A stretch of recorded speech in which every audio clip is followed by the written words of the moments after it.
क्या अपनी पत्नी के अलावा किसी पराई स्त्री के साथ संबंध बनाने से पाप लगता है या नहीं? चलिए जानते हैं एक कथा के माध्यम से। हिंदू धर्म में पति पत्नी के रिश्ते को एक पवित्र बंधन माना जाता है जिसकी अपनी मर्यादा होती है। पति पत्नी में से अगर कोई एक व्यक्ति भी इस मर्यादा को पार करता है तो उसे पाप लगता है। इसके अलावा स्वर्गलोक में मौजूद उसके पूर्वज भी उससे नाराज हो जाते हैं। शास्त्रों में बताया गया है कि शादीशुदा व्यक्ति को केवल अपनी पत्नी के साथ शारीरिक संबंध बनाने चाहिए। अगर व्यक्ति किसी पराई स्त्री के साथ संबंध बनाता है तो उसे पाप लगता है। लेकिन आज हम आपको शास्त्रों में बताई गई एक कथा के माध्यम से उस एक परिस्थिति के बारे में बताने जा रहे हैं जिसके अनुसार व्यक्ति अपनी पत्नी के अलावा भी केवल एक स्त्री से संबंध बना सकता है। इससे न तो उसे पाप लगेगा और न ही उसके पूर्वज उससे नाराज होंगे। विष्णु जी के परम भक्त देवर्षि नारद मुनि एक बार मृत्यु के देवता यमराज के पास गए और उनसे कहा कि हे यमराज, आप तो नरक और मृत्यु के स्वामी हैं। आप व्यक्ति को उसके कर्मों के अनुसार दंड और फल देते हैं, लेकिन आज मैं आपके पास एक सवाल लेकर आया हूं। इसके बाद देवर्षि नारद मुनि यमराज से कहते हैं कि शास्त्रों के अनुसार एक पुरुष को केवल एक स्त्री के साथ शादी करनी चाहिए और उससे ही संबंध बनाने चाहिए। लेकिन आपने देखा होगा कि कुछ लोग अनेक विवाह करते हैं और अनेक स्त्रियों के साथ संबंध बनाते हैं, तो क्या यह पाप है? क्या इसकी वजह से उस व्यक्ति को मरने के बाद नरक में जाना पड़ता है? इस पर शास्त्र क्या कहते हैं, कृपया मेरे इस प्रश्न का उत्तर दीजिए। देवर्षि नारद मुनि के प्रश्न का जवाब देते हुए यमराज कहते हैं कि नारद मुनि, मानव जीवन के कल्याण के लिए आपने एक अच्छा प्रश्न पूछा है, लेकिन मैं आपको इस प्रश्न का जवाब एक कथा के माध्यम से दूंगा, जिसे सुनने के बाद आपको अपने सभी सवालों के जवाब मिल जाएंगे। यमराज कहते हैं कि प्राचीन काल की बात थी। एक गांव में एक राजा थे जो बहुत ज्यादा दयालु थे। वो अपनी प्रजा की हर एक छोटी से छोटी जरूरत का ख्याल रखते थे और उनकी प्रजा भी उनसे अत्यंत संतुष्ट रहती थी।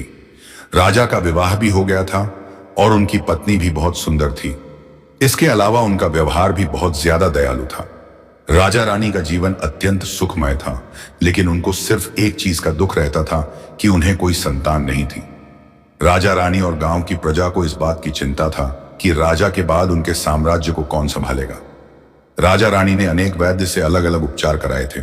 इसके अलावा व्रत, दान, पुण्य, यज्ञ और संतान प्राप्ति के लिए कई उपाय भी किए थे, लेकिन उसके बाद भी उन्हें पुत्र की प्राप्ति नहीं हो रही थी।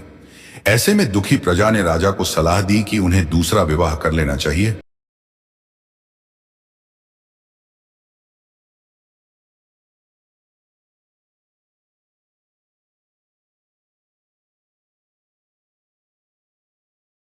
जिसमें बताया गया था कि एक पुरुष को केवल एक विवाह ही करना चाहिए। शादीशुदा होते हुए किसी और स्त्री के साथ संबंध बनाने से पाप लगता है। जब महाराज नहीं माने तो सारी प्रजा रानी के पास गई और उन्होंने उनसे निवेदन किया कि वह महाराज को समझाएं कि वो दूसरा विवाह कर लें।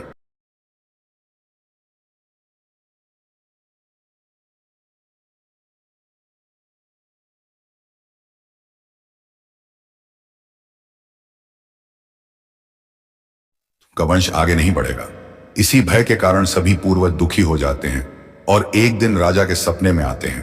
पूर्वज राजा से कहते हैं कि तुम्हारी वजह से हमारे कुल का नाश हो रहा है, इसीलिए हम तुमसे बहुत नाराज हैं। तब राजा कहते हैं कि ऐसा मैंने क्या पाप कर दिया जिसकी वजह से आपको दुख हो रहा है, कृपया मुझे बताएं। तब पूर्वज राजा से कहते हैं कि पुत्र हमारी मुक्ति का केवल एक ही उपाय है और वह है तुम्हारी संतान। जब तक तुम एक पुत्र को जन्म नहीं दोगे हमारा क्रोध शांत नहीं होगा, क्योंकि हमारा संपूर्ण कुल नष्ट हो जाएगा।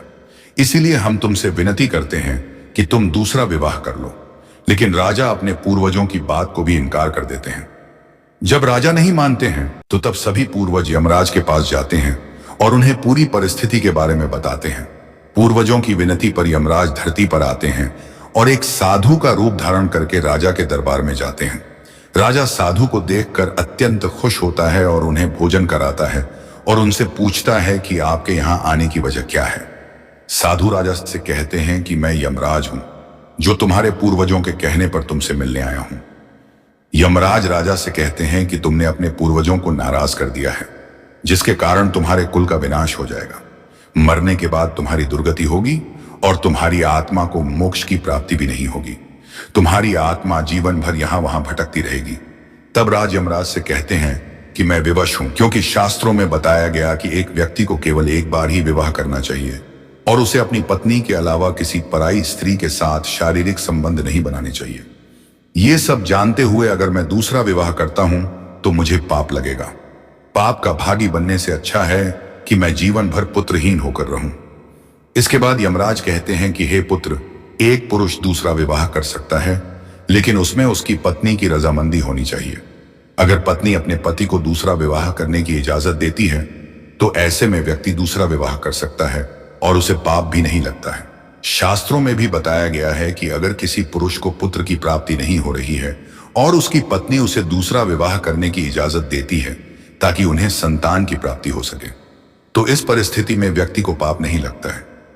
यमराज की बात सुनकर राजा का मन प्रसन्न होता है और वह उनका आशीर्वाद लेकर अपनी पत्नी के पास जाता है।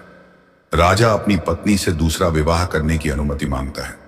जब रानी राजा को दूसरा विवाह करने की इजाजत दे देती है तो वह शीघ्र ही दूसरा विवाह कर लेते हैं, जिससे उन्हें पुत्र की प्राप्ति होती है।